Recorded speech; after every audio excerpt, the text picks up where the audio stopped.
Hey, how's it going, everybody? So in today's video, I'll be sharing my top 10 Black Series figures of 2025.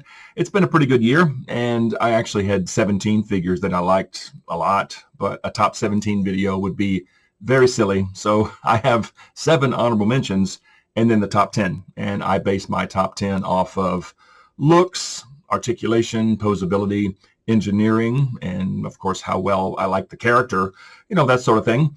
And feel free to disagree. I don't care. It doesn't bother me one bit. It's my list, and you can make your list.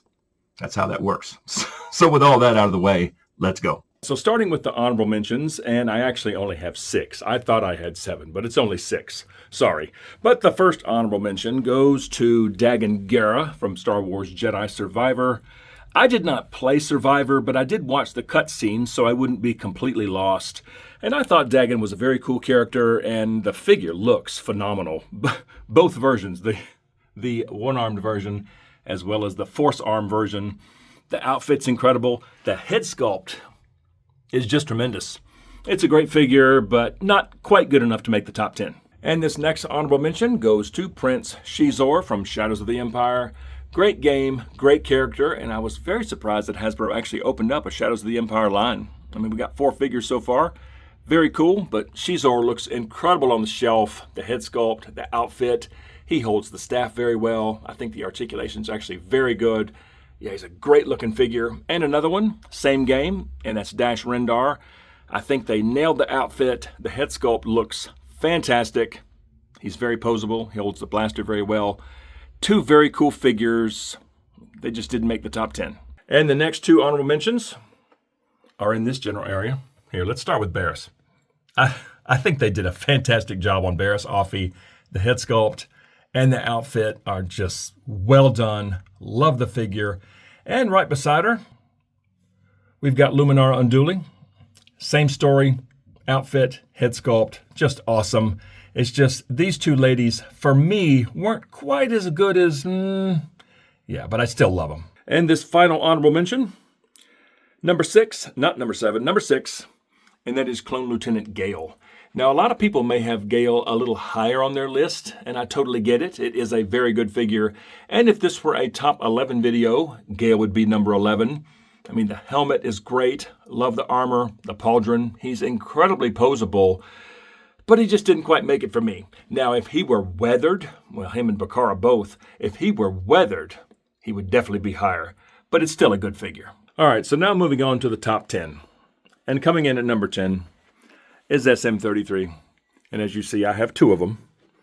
I found this second one at Target the other day for $10. I absolutely could not pass that up. But I really enjoyed Skeleton Crew, and I think Nick Frost just killed it with the voice. I mean, he did a phenomenal job voicing SM33. But the figure itself, I think, looks fantastic. It's got some really, really cool engineering, behind it. The extendable limbs, the extendable body, the little head gimmick with Snowball. He comes with a stand. He comes with his shields. Good looking figure. And I think he looks fantastic on the shelf. So SM33 is number 10 for me. And coming in at number 9 for me is Sebulba. I think the articulation on this figure is incredibly unique. And the head sculpt is just out of this world. Those eyes, man, those are just hard to beat. I think they did a great job with the outfit, the skin tone. The little frog is adorable. Yeah, very, very cool figure. And I hope we get more from the Phantom Menace. I mean, there's a lot of characters that they could still do for Phantom Menace. We'll see what happens, but I think Sebulba is just a well-done figure. So he's number 9. And the number 8 spot goes to Savage Opress. Long-awaited figure, and I think Savage has been on everyone's wish list for a very long time. And I think they did a wonderful job on him. The head sculpt, A+, outfit, A+. This weapon is just wicked, but that saber.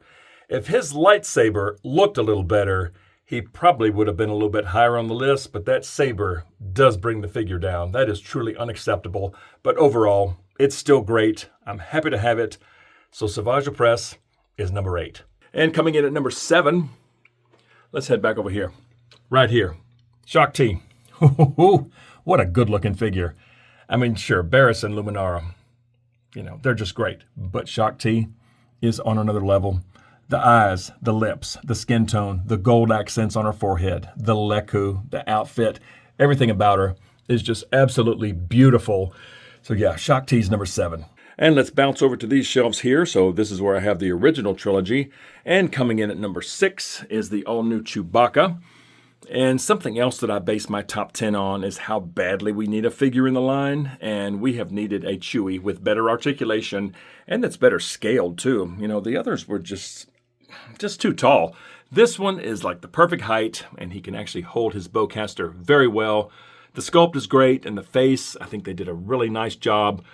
Love this Chewie. So he's number 6, and since we're right here, number 5 goes to the all-new Han Solo. Again, a much-needed figure, you know, because we got the old Han Solo up until just a few years ago. You know, I mean, it was time. It was way past time, and I think they did a phenomenal job on Han. The head sculpt, the outfit. He's very poseable. There's a lot of fine detail on the belt that I just love. 2 great figures here. So yeah, number 6 and number 5 goes to Han. And number 4 is the Jedi Temple Guard. I think this is a figure that everyone has wanted for a while, and I think they did an amazing job. I mean, the outfit looks incredible. Love the hood, the mask, the gold paint throughout is just gorgeous. The sculpted keys are just out of this world. I mean, they look so good. Now, I did wind up painting the saber hilts, okay? They were a little empty. Those were missing some paint, and I think that helped a lot. But I think the articulation is very good in the arms. Now, the legs are a little trapped in there, but you can still get him in some pretty good poses. And you got to have at least 2. And something else that I base my top 10 on is shelf presence. And these 2 guys, shelf presence. Yeah, they look incredible on the shelf. Awesome looking figure. So yeah, these guys are number 4. All right, so now we're in the final 3. The top 3. And my top 3 are all sets / 2-packs. And you could probably figure out where I'm going with this already. And it's my list. I can have 2 figures per slot if I want, right? So coming in at number 3 for me is the Ronin NR5D56.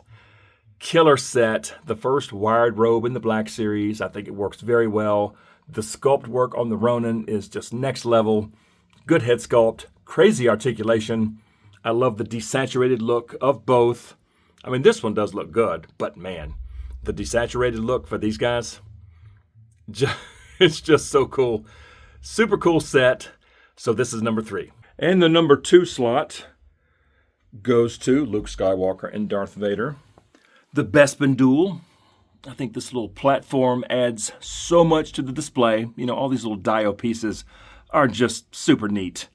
And we got a wired cape for Vader, and it's an ESB Vader.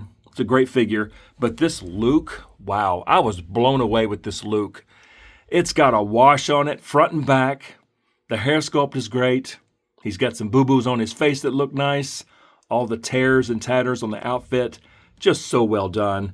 Now, the platform is a little undersized, you know, but if it were any bigger, I don't think it would fit on most people's shelves. I mean, this literally barely fits where I have it. So if it were any bigger, I think it might be a problem, but it still looks great. It's an awesome set. I'm so glad they did this. You know, it's one of the most iconic scenes in all of film history. So yeah, here's number 2. And number 1 of 2025 for me, I think you guys already know, but here we are.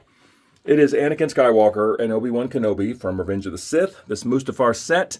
It's an incredible piece, and it is a real shame that it was so hard for so many people to get. I mean, that was a complete disaster. Stuff like that shouldn't happen.